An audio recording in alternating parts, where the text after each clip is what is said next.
all about it. Hot off the press, brand new news, front page, who is this? All black on, real low key, take a guess. I stand out from the rest, no contest. And now I'm getting to this money like a paper route kid. Extra, extra, read all about it. Extra, extra. Howdy, everybody. Welcome to Crazy News Reacts. I am RJ Smith, your host, and I scour the globe to find you the craziest, most ridiculous, but true crazy news videos. Before we get started, if you're new here, I'd like to thank you with all my heart. Please hit the like, make sure you subscribe, and also, the most important, turn on those notifications because that is what notifies you when this psychopath posts another video. Today, we're dealing with the Chinese food problem. I'm going to show you why it's not safe to eat Chinese food anywhere in China and teach you what to look out for in 2024 when you are buying food and don't end up with fake food. Let's get going. It's all in a day's work for this woman. She opens up a manhole cover and scoops out as much slop as she can, delighted by what she finds. What others might view as revolting, she sees as a bonanza. She works in the streets of the southern Chinese city of Shenzhen, a foot soldier in China's so-called gutter oil industry.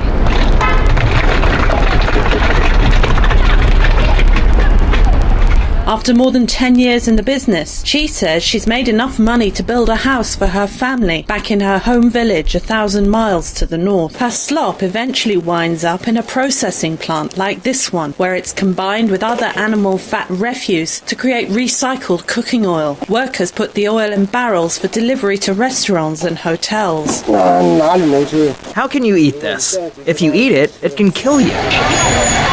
Cooking oil has long been a cherished commodity in China, where stir-frying in a wok is the mainstay of daily meal preparation. The high profit margins from gutter oil production proven irresistible. Chinese experts estimate that 1/10 of China's cooking oil is gutter oil, which has been found to contain carcinogens and other toxins harmful to humans.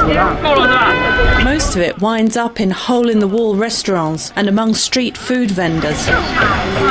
Illegal production sites are often discovered after people living nearby notice a nauseating stench and alert the authorities. Police have arrested scores of people across the country in recent years for engaging in the trade and seized thousands of tons of the material. But many consumers doubt that China's dinner tables can be completely free of gutter oil.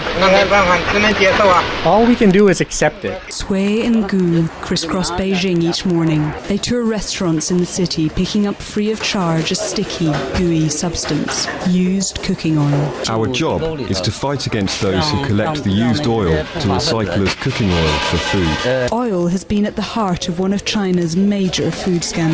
Until now, the used oil was poured directly into the gutter. Traffickers collected it from there and then filtered and resold it as fresh oil to restaurant owners. Every year, people in China unknowingly consume between 2 and 3 million tons of this gutter oil. It is highly toxic and contains carcinogenic substances. These small restaurants are on every street corner in Beijing.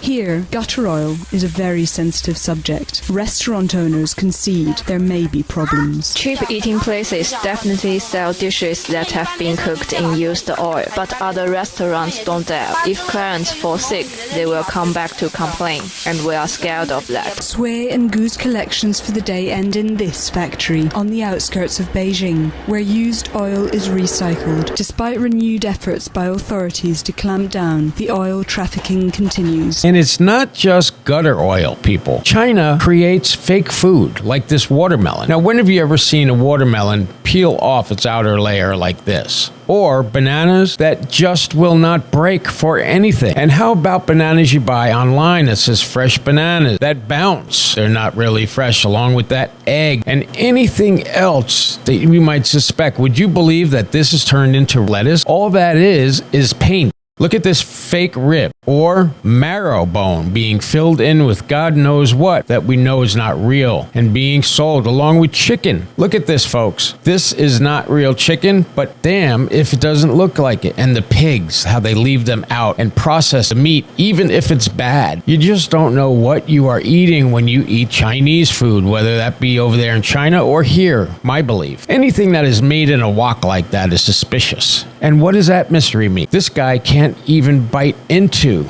his meat. It is absolutely disgusting. When you're buying seafood, it's full of water, but doesn't really snap like a shrimp. It is all about creation and making people believe the food they eat is not fake. But there's so many places in China and Chinatown here in America where you can go in and buy a really cheap plate of food. And the reason for this is that it's just not real. Look at this egg. Looks good, right? Well, break it open and you find out there's no yolk. This is all phony baloney. And this fruit created from nothing. Look, unbelievable. This is ice cream, folks. It won't melt. And the way they treat meat and keep it unrefrigerated, it is so sickening. The diseases and the germs and everything else that is in this processed meat. I just could not eat it. And look at this. This is actual dye. And what they do here is they put meat that is almost rotten in the dye so that it will look fresh. They also do it with liquor. These liquor bottles say that they're one thing, but they're another. What they really are is just white lightning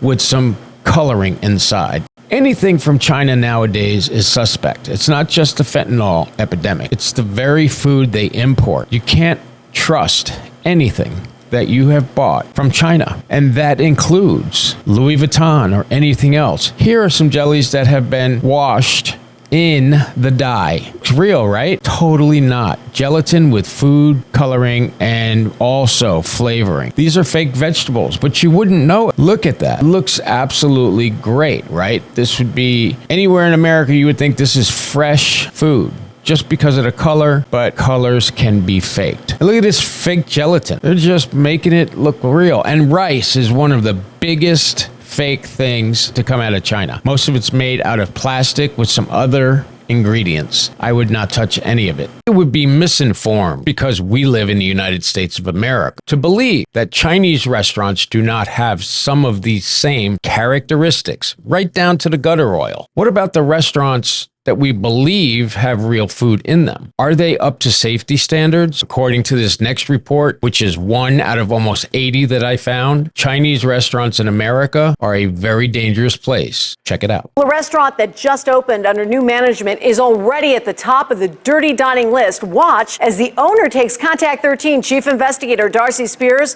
to the last place you'd expect to bring a camera. Hello. Hi there. I'm the owner. You're wearing a Cal hat. That's my alma mater. Noodle King owner Nelson Lee says he recently came to Nevada from Berkeley, where he's been in the restaurant business for 40 years. But all that experience didn't stop his restaurant on Sahara and Rainbow from getting a 37 demerit C grade. Well, there's like food handlers touching trash and then touching food. But, some people, they do that mistake. Nelson takes us back to show how things have improved since the day they were downgraded. Doors are closed so the pests don't come in. Yeah, you can see. Come on. One of the first things we see, You got a fly right there.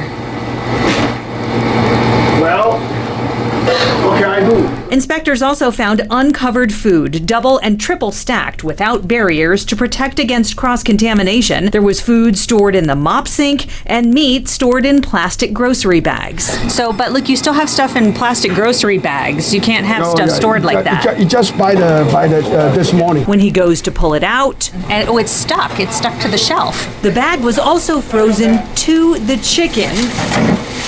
Plastic shreds as he works to transfer the meat to a sanitary food storage bag. Inspectors also found an employee's open mug of tea sitting on the cutting board, employee cigarettes intermingled with food equipment, a rusted shelf used to store clean kitchenwares, and trash bags used as bulk bin covers. There's a trash bag in that one, and they wrote that up. Another one too coming next week. Don't worry, I do best.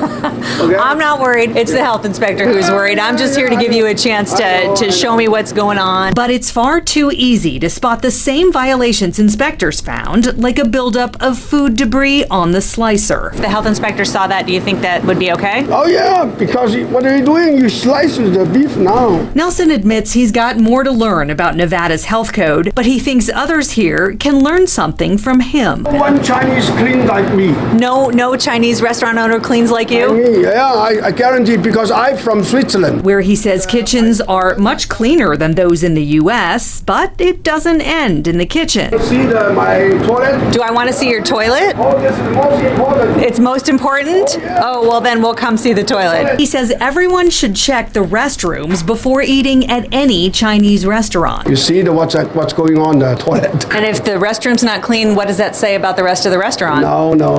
And despite his 37 demerit C grade, he believes my restaurant is much better than Spring Mountain Road restaurant. If you compare another one, I'm the number one. For imminent health hazard closures, we head to Sam's Club on Arroyo Crossing near Rainbow and the 215. Health inspectors shut down the sushi, deli, and rotisserie chicken areas after finding sewage backing up out of a floor drain and employees tracking it all around the food prep area. Boulder Station's buffet dish room was also shut down due to a sewage backup. Employees there also continued to work walking through the wastewater. And from too much water, we go to not enough. This setup at the Golden Nugget was shut down for having no water. Same at Delicias Latinas mobile unit on Sahara and Lamb, where there was black buildup on the cutting board, and the person in charge told inspectors some of the food had been prepared at someone's home. Noodle King still has a C, and the portable unit at Golden Nugget is still closed. All the rest are back open with A grade. Authorities are trying to crack down on the illegal meat trade, the deceptive practices, and the gutter oil used in some restaurants. There are just so many in the United States, they cannot be inspected. And that's what they count on. I would like to thank you for staying here with me, guys. If you are new here, like, subscribe, hit the notification bell, important. And if you are just one of our returning subscribers, you are the heart and soul of this station. Thanks for coming by. I look forward to seeing you Monday through Friday during our live streams with Ryan at 1:30 p.m. Monday through Friday. Have a good one. We'll see you later, and may you and yours be safe.